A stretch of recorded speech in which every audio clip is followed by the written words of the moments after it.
నా పేరు కర్రాజయ్యమ్మ. ఎస్పీఎస్ఆర్ నెల్లూరు జిల్లా జలదంకి మండలం జలదంకి పిహెచ్ఎల్ పనిచేస్తున్నాను. ఆ పనిచేస్తున్నప్పుడు నాకు డాక్టర్లకి కొంచెం గొడవయ్యి ఆ గొడవ విషయంలో నేను జడ శ్రావణ్ గారిని ఆశ్రయించాను. అతను పెద్ద లాయర్ అని చెప్పారు. ఆ లాయర్ దగ్గర నేను కేసు పెడదామని వెళ్ళాను. ఎందుకంటే ఎస్సీ అట్రాసిటీ కేసు కూడా కాలేదు కాబట్టి శ్రావణ్ గారు ఏదో గొప్పగా చెప్తున్నారు కాబట్టి ఆ శ్రావణ్ గారి దగ్గర ఆశ్రయించి ఏమైనా న్యాయం చేస్తాడేమోనని ఇక్కడ గాంధీనగర్లో ఉన్నటువంటి విజయవాడలో ఆఫీస్కి వచ్చి నేను కంప్లైంట్ ఇచ్చాను. కంప్లైంట్ ఇస్తామా ఇది కేసు అవుద్ది అని అన్నారు. కానీ కేసు అవుద్దన్నప్పుడు ఎస్సీ వాళ్ళకి మాత్రం ఒక పేమెంట్ అది 50,000కు తక్కువ తీసుకొని అన్నాడు. తర్వాత అదర్ క్యాస్ట్లకు అయితే ₹1,00,000 అని చెప్పారు. సరే సార్ ప్రస్తుతానికి నేను ఒక 10,000 తెచ్చుకున్నాను, 10,000 తీసుకోండి, తర్వాత నేను మిగతా 40,000 ఇంటికి వెళ్ళి ఫోన్ పే చేస్తానంటే అసలేం ససేమిరా ఒప్పుకోలేదు. ఒప్పుకోకుండా 50,000 వేసిన దాకా నేను కేసు టేకప్ చేయను అన్నారు. సరేలని చెప్పేసి మేము ఇంటికి వెళ్ళిన తర్వాత ఆ మరుసటి రోజే 50,000 నేను ఫోన్ పే చేశాను. 50,000 ఫోన్ పే చేసిన తర్వాత కేసు టేకప్ చేయట్లేదు. నెలలు రోజులు గడిచిపోతున్నాయే తప్ప అతను కేసు ఏం ముందుకు రానివ్వట్లేదు.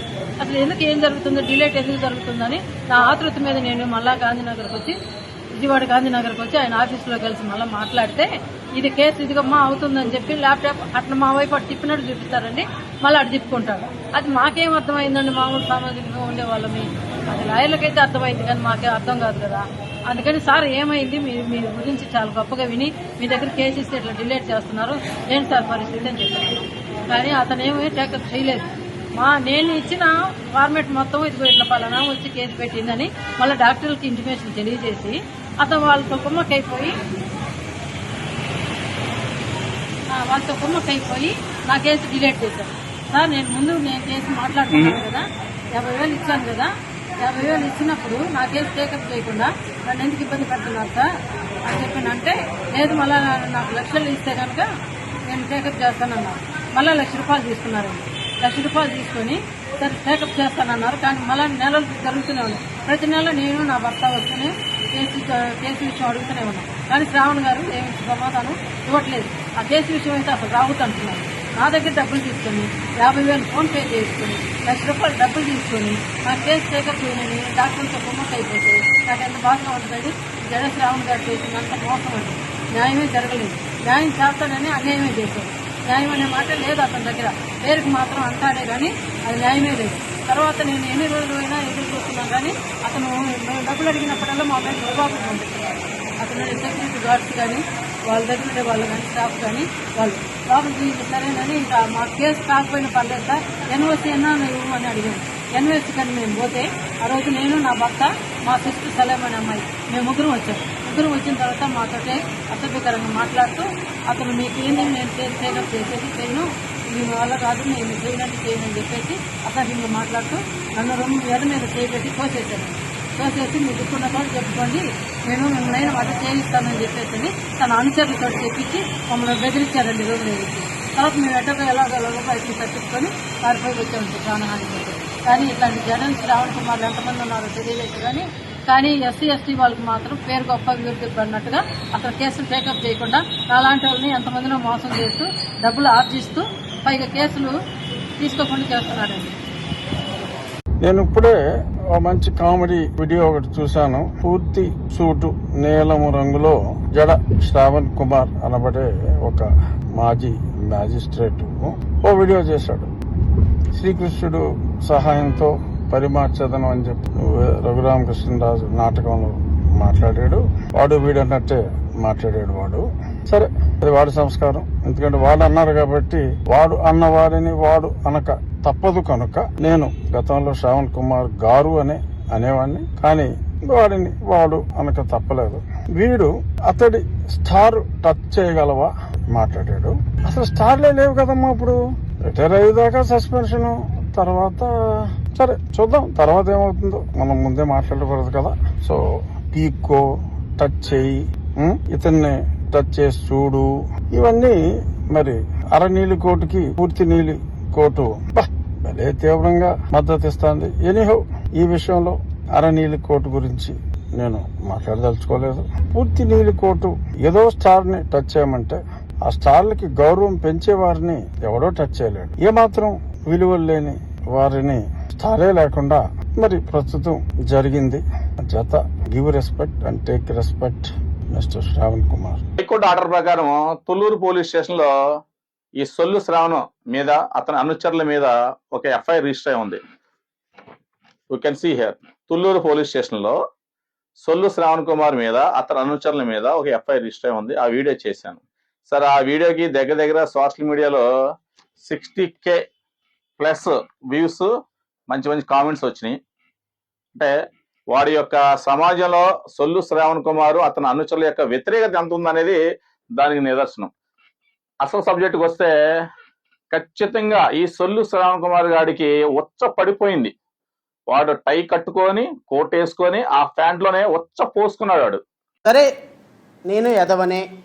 దానికి నిదర్శనం ఏంటంటే ఆ వీడియోలో సంబంధించిన తుళ్ళూరు పోలీస్ స్టేషన్ లో రిజిస్టర్ అయిన ఎఫ్ఐఆర్ నంబరు 265/2023లో మనోడు హైకోర్టులో ఉచ్చ పడిపోయి హైకోర్టు పరిగెత్తి హైకోర్టులో ఆనరబుల్ ఏపీ హైకోర్టులో ఒక క్రిమినల్ పిటిషన్ వేసాడు.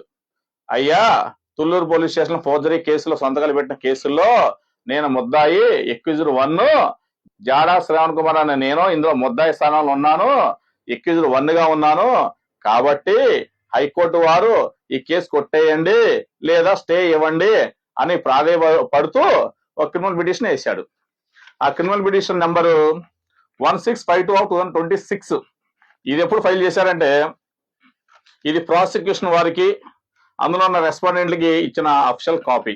ఒకసారి చూస్తే ఇందులో ఎండార్స్మెంట్ 26 ఫిబ్రవరి 2026 మేబీ ఈ రోజు ఎంత 27 అంటే నిన్న వేశాడు. నిన్న హైకోర్టులో ఫైల్ చేస్తే ఈ రోజు లిస్ట్ లోకి వచ్చింది. కోర్ట్ నెంబర్ 33లో ఐటమ్ నెంబర్ 37. ఈ సొల్లు శ్రావణ్ కుమార్ యొక్క ఐటమ్ వాడు ఐటమే కదా, ఐటమ్ నెంబర్ ఎంత 37 వచ్చింది.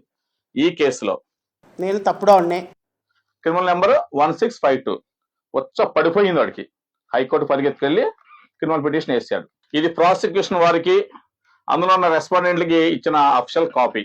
ఒకసారి చూస్తే ఇందులో ఎండార్స్మెంట్ 26 ఫిబ్రవరి 2026 సరే వేసాడు. ఓకే, ఎందుకంటే ఈ జాడా శ్రావణ్ కుమార్ ఎలియాస్ సొల్లు శ్రావణ్ అనేవాడు ఈ కేసులో ముద్దాయి స్థానంలో ఉన్నాడు, ఎక్యూజర్ 1 గా ఉన్నాడు. కాబట్టి ప్రతి ఎక్యూజర్ కి లీగల్ రైట్ ఉంటుంది, న్యాయ పోరాటం చేసే లీగల్ రైట్ ఉంటుంది, న్యాయస్థానాలు పిటిషన్ లీగల్ రైట్ ఉంటుంది.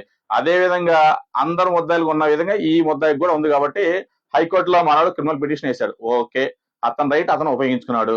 ఇప్పుడు సొల్లు శ్రావణ్ని నేను అడుగుతున్నా, నువ్వు క్రిమినల్ పిటిషన్ వేసావు. ఓకే, ఏమని వేసావు ఇందులో? Let me read few lines. 1 second, ఏం ఉండదు. Maybe please to quash and proceedings in the crime number 265/2023 on the file of the Tullur police station dated 8/12/2023 and all proceeding arising therefrom and consequently to please to pass the order అని ఇది main prayer అడిగి ఒక intern prayer కూడా stay కూడా అడిగావు. Okay, అడిగావు, అది నీకు legal right, no one can stop you. మంచిది.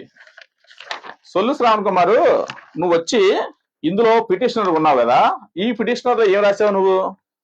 జాడా Shravan Kumar son of Jada Dasu, age about 47 years, residence of సోవన్ ఏదో గాంధీనగర్ విజయవాడ ఆంధ్రప్రదేశ్ అని పిన్ కోడ్ నెంబర్ రాసావు. ఓకే, యాక్చువల్ గా నువ్వు చాలా ప్రముఖ న్యాయవాది కదా, హైకోర్టు న్యాయవాది కదా, సుప్రీంకోర్టు న్యాయవాది కదా, అంతర్జాతీయ న్యాయవాది కదా. ఏది నీ ఆక్యుపేషన్ అడ్వకేట్ పెట్టలేదే? హైకోర్టు అడ్వకేట్, సుప్రీంకోర్టు అడ్వకేట్ పెట్టలేదు ఆక్యుపేషన్.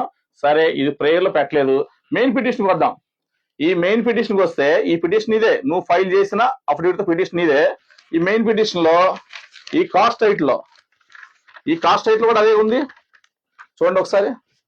ఈ కాస్ట్ టైటిల్ లో Jada Shravan Kumar son of Jada Dasu, age about 47 years, residence of సోవన్ గాంధీనగర్ విజయవాడ ఆంధ్రప్రదేశ్ పిన్ కోడ్ రాశావు.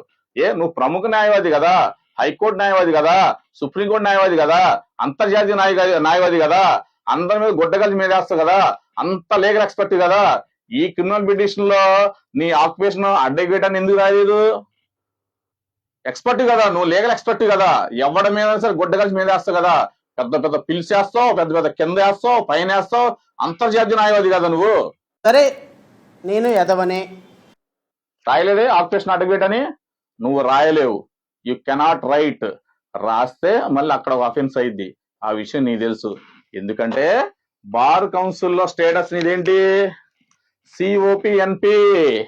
ఇక్కడ AP 755 ఆఫ్ 2024 నీ enrolment number Jada Shravan Kumar, enrolment details, status ఏంటి COPNP, practice of certificate non practice.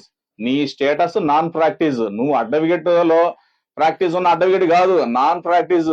ఇందులో దొరికిపోతావని చెప్పి పిల్లి పాలు సైలెంట్ గా సౌండ్ రాకుండా పిల్లి పాలు తాగినట్టు ఈ పిటిషన్ అమాయకత్వంగా ఏం తెలియనట్టు నువ్వు వేసుకున్నావు. సరే నేను ఎదవనే.